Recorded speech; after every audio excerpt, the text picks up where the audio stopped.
to feel great emotion, but act on the discrimination of the intellect and not get affected by the emotions. So, what we pass off as love is nothing but attachment, says the Gita. What is the difference between love and attachment?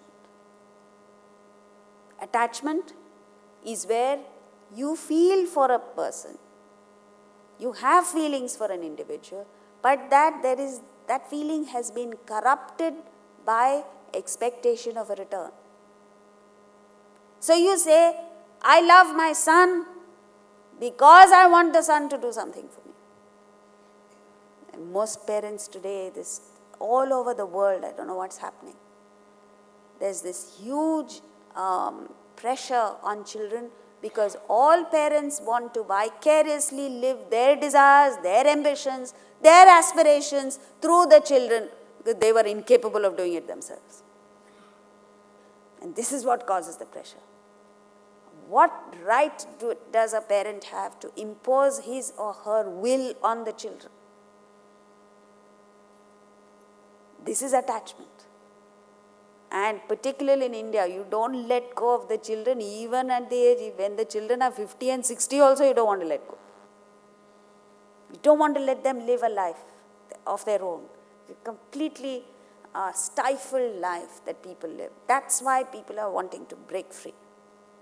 That's why there's conflict. Whereas love is total, unconditional affection for the other person, irrespective of whether there is a return or not. Incidentally, there will be a return. The other person will return the courtesy. But the love is independent of the return. So wherever you have love, you endear yourself to people. Where you're attached, there is repulsion. Everyone is repulsed at your very presence. Wherever there is love, there is harmony. Attachment leads to conflict, and that is why there is conflict going on everywhere in the world, between siblings, between parents and children, between any two individuals. No two individuals can get along because there is attachment is increasing. Where there is love, you evolve. Where there is attachment, you devolve. Where there is love, you may see the faults, but you focus on strengths. Where there is attachment, like a mother to the child, she's so blinded by the attachment that she doesn't see what's happening. This is what is portrayed in the Mahabharata. See this, the attachment of Dhritarashtra for his children. Dhritarashtra represents the mind. It is the mind that gets attached. Dhritarashtra was born blind, means that the mind by its very nature is blind. It can't see what's right and wrong. But Dhritarashtra gets married to Gandhari. Gandhari represents the intellect. But when the intellect gets overwhelmed by the mind, Gandhari, the moment she got married, she voluntarily blinded herself. That's why if you see the Mahabharata, Gandhari is always shown with her eyes covered. That represents a blinded intellect. When the intellect gets infatuated with the mind, it gets blinded. And the product of a blind mind and a blinded intellect is 100 Rakshasas. And that's what happens to us. The mind is already anyway blind. The intellect also gets blinded. And whatever comes out of a person with a blind mind and a blinded intellect is everything goes wrong. All actions are wrong. And you create, whatever you do, you create a mess, you create chaos, you create confusion around you. So, watch out for attachment. And if you and I have the capacity to rise above our self-interest, rise above our attachment, rise above this expectation, and just do what is right for the other person, irrespective of what the result is for us. The result may be paid for you, but still you are able to rise above and do it, is love. When you have love, you gain in every which way. Attachment leads to loss. Swami Ramatirtha one of the most emphatic exponents of Vedanta, said, at any time in your life you get attached to anything, bear one thing in mind, you will lose it.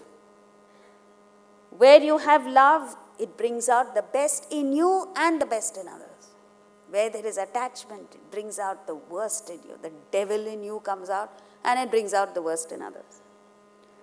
Where there is love, there is happiness. Attachment breeds grief and unhappiness. Where you have love, you build teams that sustain. This is important in your place of work. If you have the capacity to reach out to people, you build strong teams.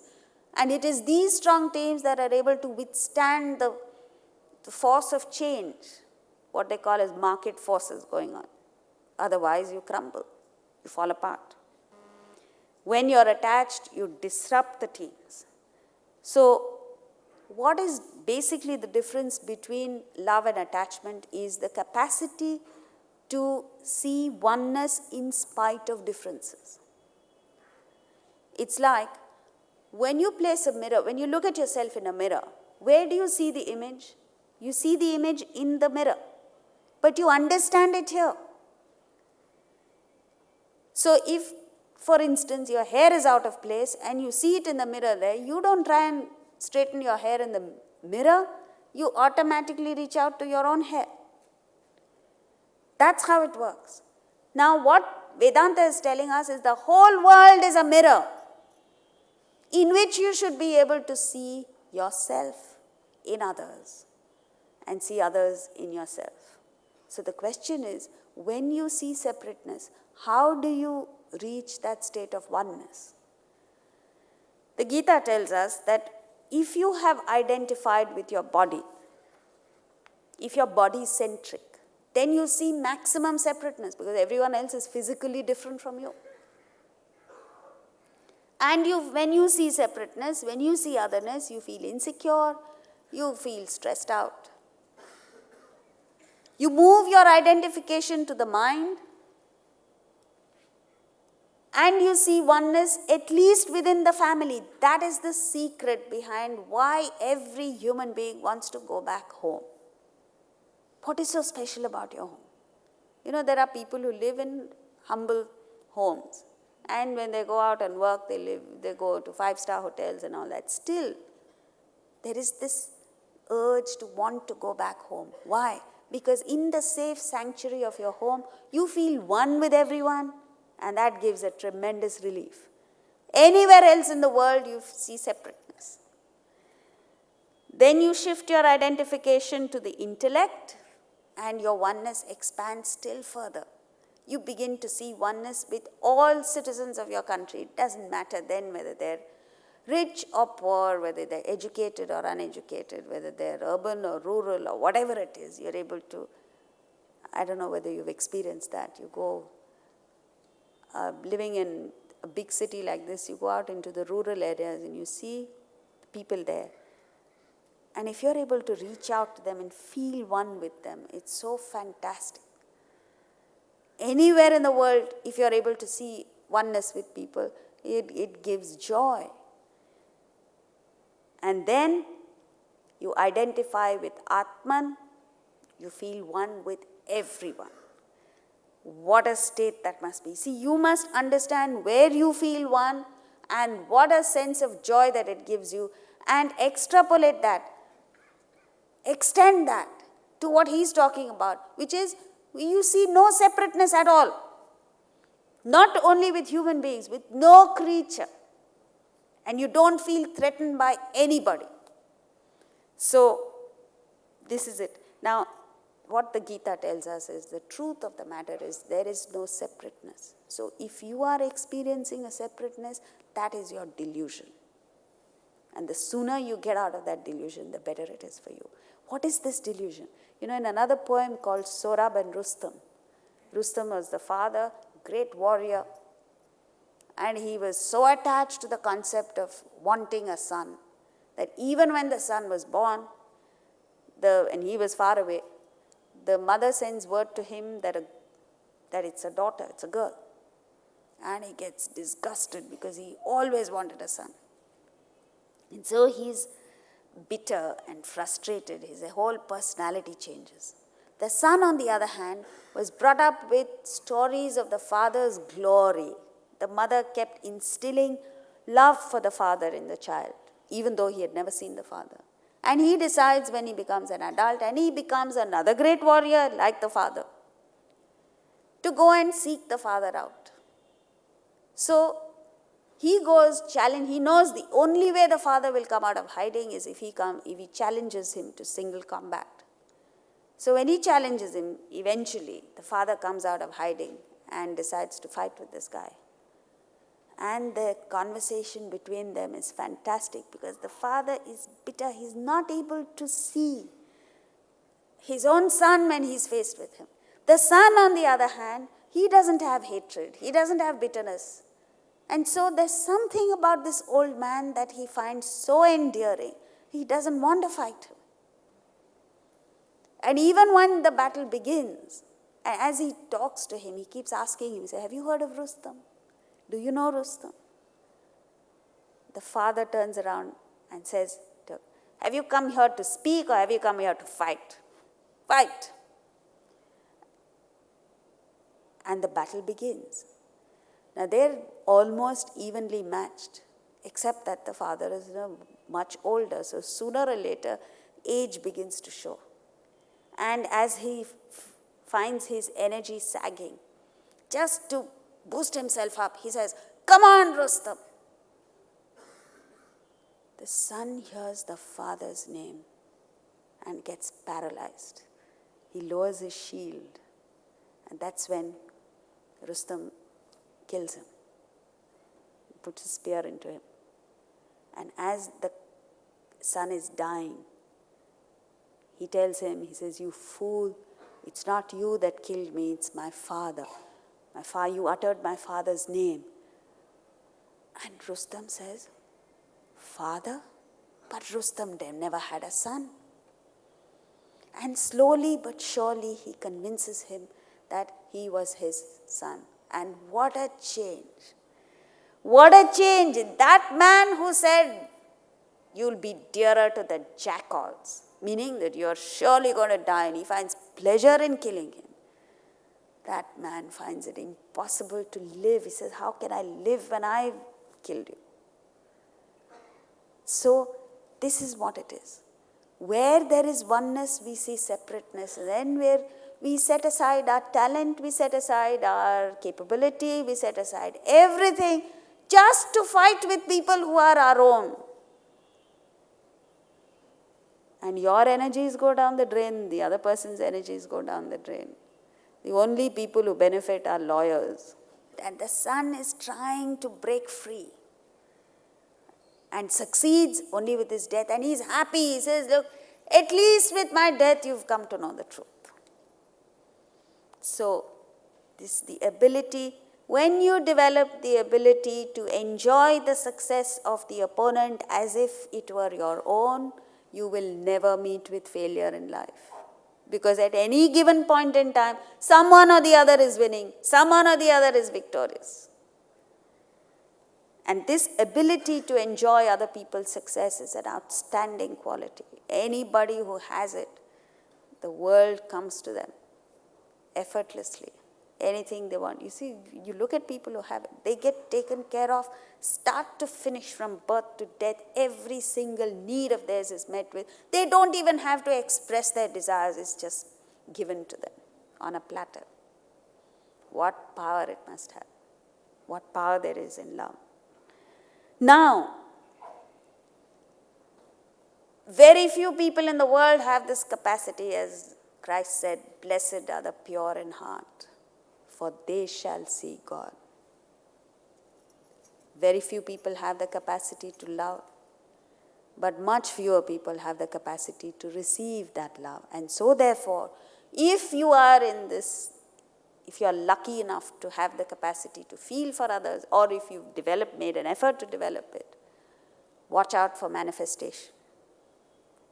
When it comes to manifestation, your intellect must guide the manifestation. In other words, where your intellect says it's perfectly all right to interact emotionally, to express your feelings. By all means, express the feelings freely.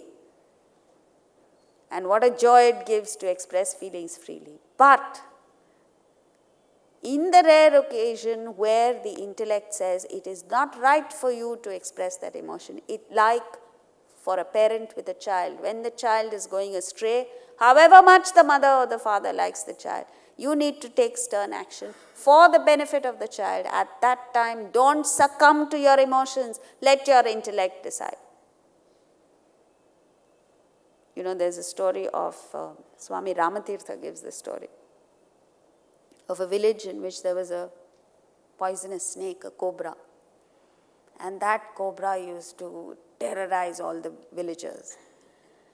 One day, a great sage, a Swami, went by, and all the villagers went to the sage and said, Maharaj, please help us because this cobra is wreaking havoc in our lives. So the Swami said, okay, I'll see what I can do. And as he was passing by, the cobra came and paid homage to the sage. So even negative people pay homage to a spiritually evolved person. Like Duryodhana, he picked fights with everyone except with Krishna. So the cobra went and paid homage to the sage, and at that time the sage said, why are you unnecessarily troubling these poor villagers? What have they done to you? Why are you biting them? So this snake said, the cobra said, if you want me to, I'll stop biting. And the sage went along. A month later, the sage came back the same way and had looked at happened to see the snake in a battered condition, beaten up. So the sage said, what's happened to you? You were perfectly healthy a month ago. So the sage looks at him and says, it's all your prasad, Maharaj. So the sage said, my prasad, what did I do? He says, you are the one who told me to stop biting these people, the villagers. The moment I stopped biting them, they started beating me up. So the sage says, you fool, I only told you to stop biting. I did not say don't hiss. So the message to us is, you must feel love for everyone. But the next time your boss acts funny with you, hiss, don't bite. You must feel love for everybody. But the next time your mother-in-law or your daughter-in-law tries to bully you, hiss, don't bite. I mean, don't go literally hissing.